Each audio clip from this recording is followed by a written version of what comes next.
with us today, and I want to just call out for my Republican colleagues that these folks in this industry that you guard so closely see it as a priority to reduce methane pollution. I need my colleagues on the Republican side of the aisle to commit to that as well, and then we can get this done. Madam Chair, I yield back. I thank the gentleman.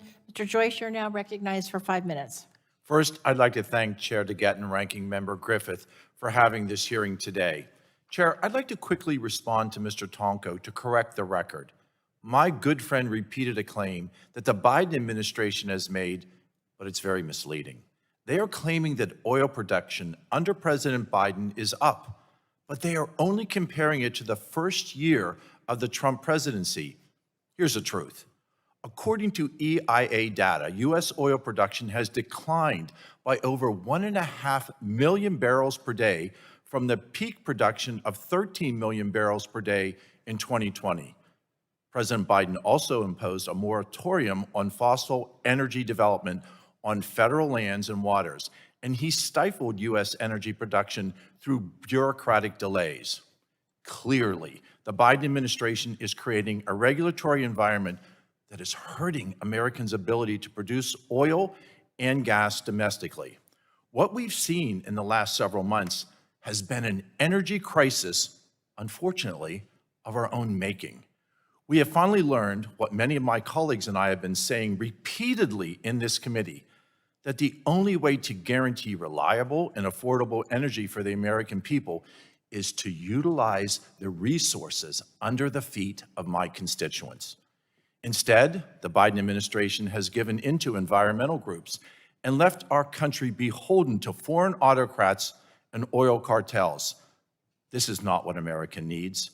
In my home state of Pennsylvania, we have the resources required to power our nation and get back to energy dominance. But for now, that potential is locked underground, and my constituents are left paying higher and higher prices to fill their gas tanks. We need to stop talking about how to attack the energy industry, and we need to start focusing on how to stimulate domestic production. We need a positive energy policy instead of a punitive energy policy. Many of these companies before us have invested billions in research and development that have directly benefited Americans' consumers. Several have made large investments in Pennsylvania that have not only spurred domestic production, but provide thousands of family-sustaining jobs in the communities that I represent.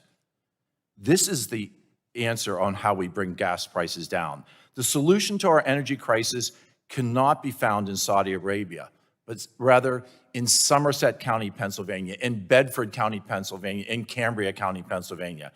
Enabling production here at home is the only way to give Americans the economic future that they deserve. My first question, a great example in my home state of the type of long-term development that we need is the Shell Pennsylvania Petrochemicals Complex. It has brought thousands of construction jobs and hundreds of permanent jobs to the region. I've been to this plant. I stood with the pipe fitters, the electricians, and the plumbers, working Pennsylvanians. Ms. Watkins, can you give us some of the impacts of Shell's investments in Pennsylvania? Yes, thank you, Congressman. This is a huge infrastructure project that we've been investing in for the last few years. In fact, it's the biggest infrastructure project in the country.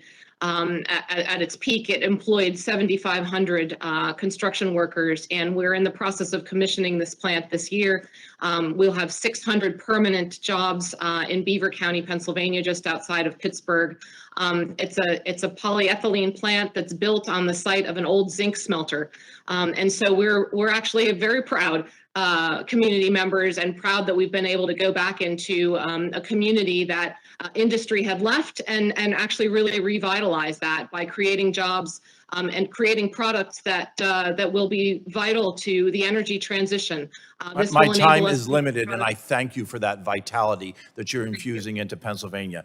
Mr. Woods, ExxonMobil is another company that has invested in the shale gas fields of Pennsylvania.